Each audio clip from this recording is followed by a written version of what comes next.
Welcome to the Bromley Adult Education College Digital Drop-In Podcast, getting you back to work with confidence.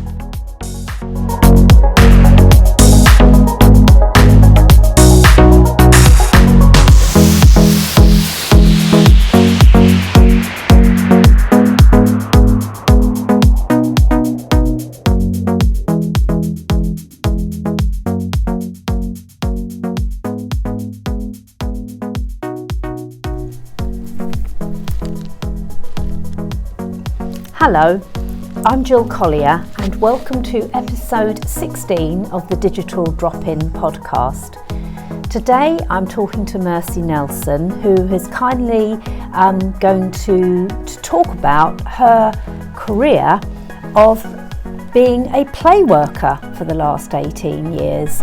So hello Mercy. Hello Jill. Thank you very much for joining me. I don't know too much about the childcare industry and quite what happens there. So firstly, if you were there for 18 years, what made you start in this career?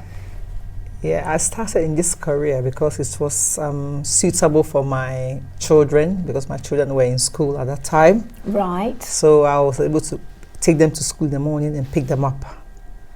So it fell in line with that, yeah, did it? with that, yeah, it was okay with me. And then I loved the school holidays as well.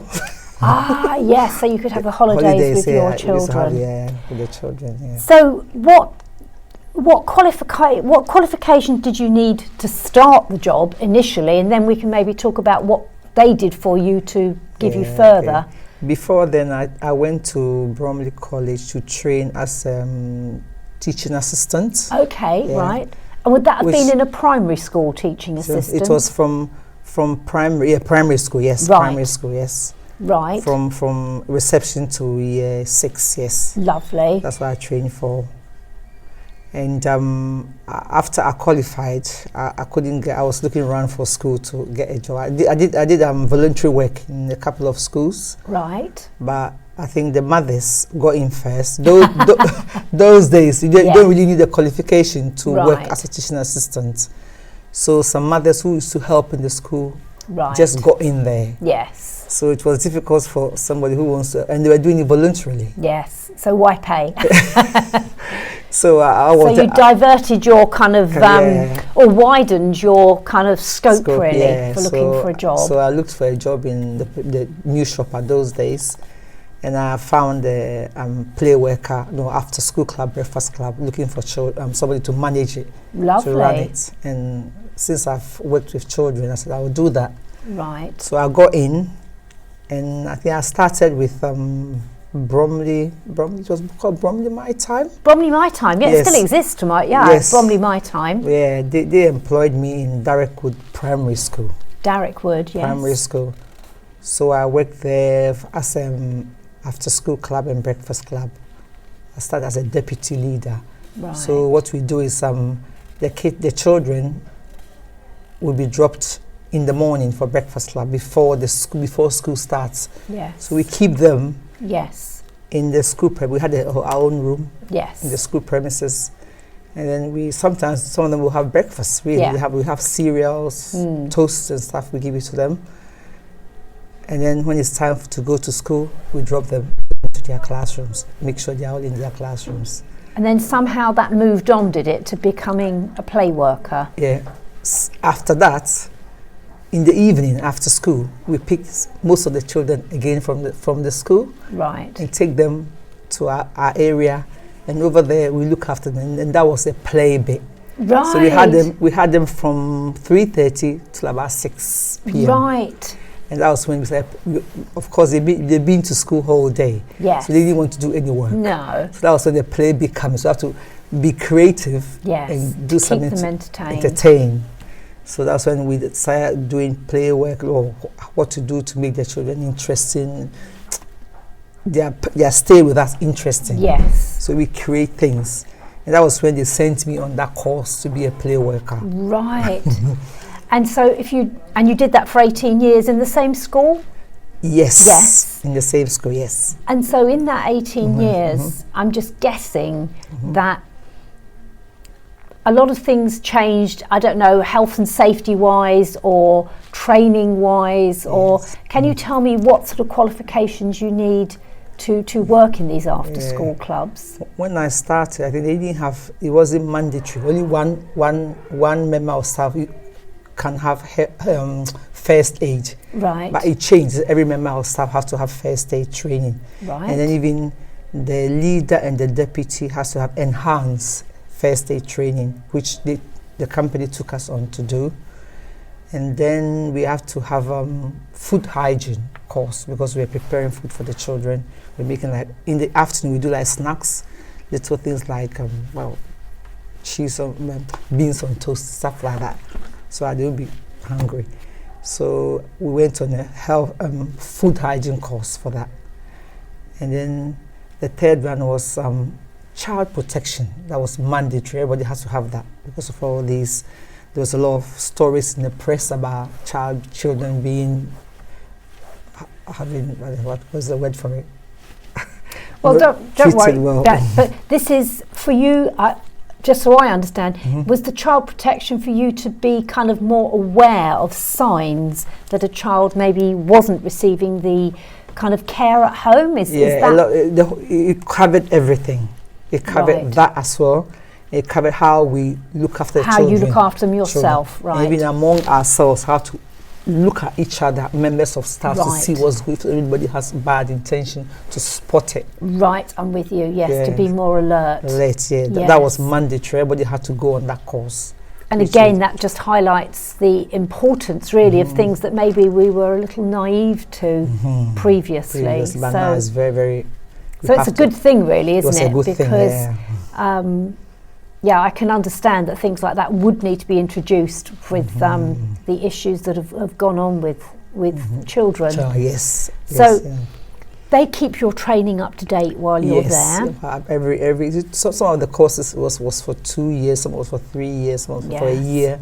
So we keep renewing it all the time, which the company paid for. And do you need DBS checking or anything like that? Yes, that was part of it as well. You have to have that every 3 years. Yeah, I think every 3 years. 3 years we did that.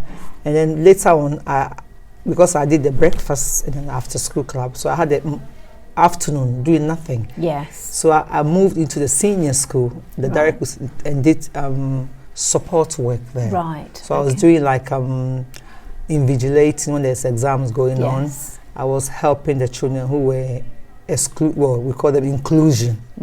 So they take them out of the class and somebody has to look after them. Yes. Whilst they've been excluded, included. Yes. So I did that. And then sometimes I did the lunchtime supervision when they're on the playground, make sure they're safe. So I did that. So I was using my afternoon doing that in the senior school. Oh, that's good, isn't it? I guess it could be quite a long day though, because if you're doing breakfast club, it was like a full day for me. Afternoon and then after school, it's quite a long day. So eventually it became like a full-time job. Yes. Because I do my breakfast club. I finish at by 9 the kids are in school. Yeah. And I have to start sometimes if there's exam going on. I go straight to the senior school to do exam invigilating. Yes. And then from there, there's a lunchtime inclusion work to do. Yes. I do that, and as soon as I finish the lunchtime inclusion work, it's around 2 o'clock. I go back to the after school club to pick up the children. So it was like a full day. For a long time, it was like that. I mean, it's absolute coincidence, but the previous podcast was talking about being an exam invigilator. So we're very, very aware of what exam invigilators do. But I think that's the interesting thing, that once you get your foot in the door somewhere, it might not have been quite what you were planning on doing, but once you get into a job, these other opportunities open up, don't they? And you're kind of in the right place at the right time to spot these opportunities. A bit like you were saying, you never actually got to be a teaching assistant in a primary school because you weren't actually there at the right time. Whereas once your name gets out, Mercy, then you find that, you know, someone in the secondary school might be saying, oh, well, what about Mercy that does the afternoon after school club? She might be able to do a couple of hours. And you're kind of thought of then, aren't you? That's exactly what happened, yes. And so sometimes just being there is what can kind of sort of escalate your work so that these little jobs then become quite a full-time job, don't they? Yes. And I think any work in a school is ideal when you've got young children. That was the whole idea, because at least, as you say, with the holidays 6 weeks. What do you do with the children for 6 weeks? Yes, I know. It's horrible. It's an absolute luxury. Well, I say luxury, but if you work in a school, not to have that pressure on yourself, because holidays, there's more and more of them. I mean, I'm sure it's the same, but we've got a 2-week half term now in October, and it becomes very tricky to. You only get about 4 weeks in a year if you're working a normal job. It becomes very tricky to find. So it good was perfect childcare at that time, perfect for me. I was able to work around the children. But I think 18 years is extending how long your children were young. But so you must have enjoyed it. I enjoyed it. I enjoyed it. It was nice, for 18 years. I enjoyed the holidays. Like I said, I used to go away for long periods of time. Without worrying about coming back and all that. And you must have seen quite a few generations of children come through. I'm assuming you would have seen the younger siblings. And each time I walk on the high street, Uppington High Street, I go to the bank, I see somebody, oh, miss. Yes, it's lovely. I go to Tesco's, I go to Bromley. I always find somebody. So I don't even remember somebody them. that's passed through your care. They know me, like I know them from reception all the way to sixth form. Yes. And they just recognize me all the time, all the time. Oh, well, that's lovely, isn't it? Have you got any idea of how many children pass through your care? Must be hundreds, mustn't it? Hundreds and hundreds. Yeah. And does this same care still exist at that particular school? I don't think it exists since the pandemic. I was told that because things were shut down. Right. I think they had to move out of the premises they were using. I don't think they exist so anymore. Maybe there's not quite the same opportunities and I think there that now. my time, Bromley my time, don't run it anymore. Right, okay. I think it's been contracted out or something. Right. I heard that, Yes, I mean there is quite definitely Bromley My Time which do a lot, but there's also many other companies, I guess, that it's like anything, it's probably a contract that's bid for, and different people get it on different occasions. But somebody else have taken it over now. Yeah. But you presumably left that way before the pandemic, or? Yes, I left here. I think I left about 2 years before the pandemic. I was lucky. Yes. I left about 2 years because my granddaughter was one, So you kind of left to then look after your own grandchildren. Is that what happened? That also happened. So after 18 years of paid child work, you've now gone into the foreseeable future of unpaid child work. I get expenses from my daughter, but it's not as much as what I used to get in the school. I told her I've taken the pay cut here. Yes, but so you obviously enjoy working with children. Yes. Could you just give us a flavour of what is the upside? What makes you? I mean, we ideally want to do a job that makes us feel happy. You've worked with children, you've now left to work with other children. What is it that makes you feel happy about working with children? I would say especially the younger ones. Yes. Not so much the senior, the younger one, the primary school one. They are so, I find children so genuine. They will say exactly what they think. Yes. And you know what they are saying is straight from their heart, and I like that. They are so innocent. Yes. And you don't get that with the older ones. Well, I guess we would say no filter, because whatever they're thinking, good or bad, you hear get it. Yes, you get everything. Right. I mean, some of the kids, we know exactly what's going on in their houses. They tell us everything. Yes. But we don't mention it to their parents, of course. No. But they tell us everything. And I say, wow.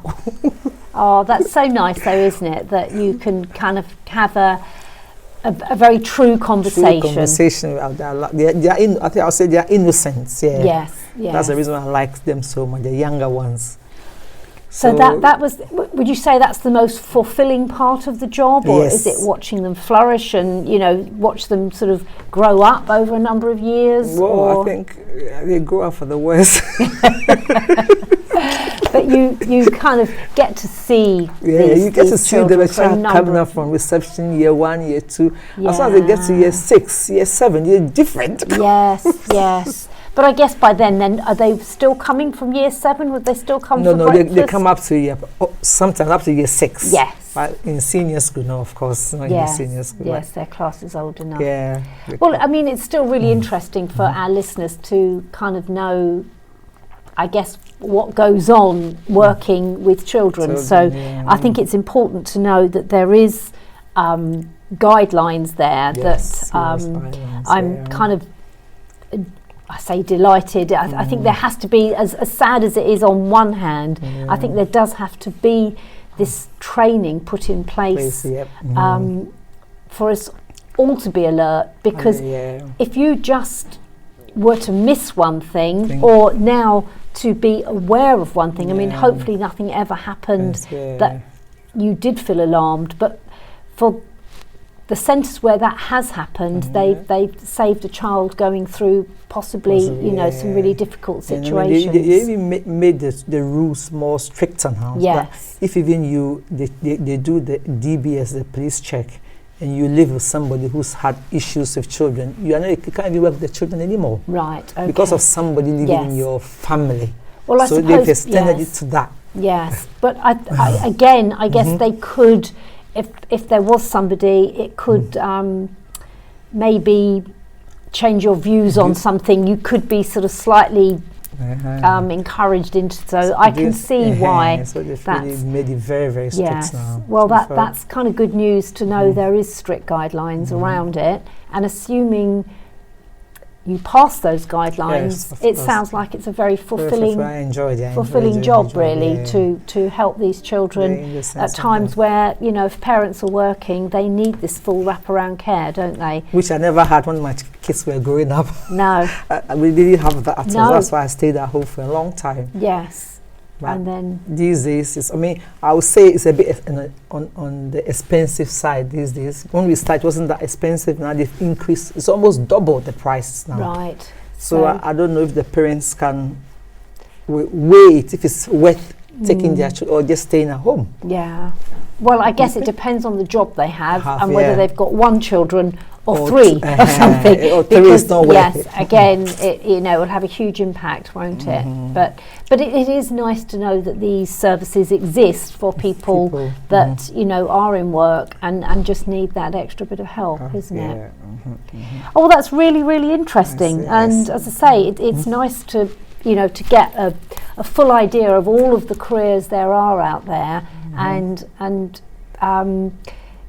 I think now it would be available certainly within the London Borough of Bromley. We have a bromley.gov website and there's jobs available there. So I expect if anybody is interested in pursuing a job, they would just go onto the bromley.gov website for this borough. There's Lewisham has one, Croydon has one, and just look for jobs available, and I'm sure that would be a way of seeing what is around. Well, thank you very much, Mercy. That's very kind of you to give us a bit of an insight into looking after children. Thank you. So I appreciate that. Thank you for having me. Thank you, Mercy. Okay then. Bye-bye. Bye. For help with all your job searching needs, do visit one of our digital drop-in venues. On a Monday, we are open 12:30 to 3:30 p.m. at our Poveris Centre, and on a Tuesday, we are open 10 a.m. to 2 p.m. at our Kentwood Centre. In our sessions, we offer free use of computers for job searching, advice on creating a winning CV, plus lots of short training courses to gain skills in the digital world. This podcast has been produced by Bromley Adult Education College. For full details of how we can support your return to work, visit our website www.baec.ac.uk and search for Digital Drop-In. Don't forget to subscribe to this podcast to receive notifications of new episodes.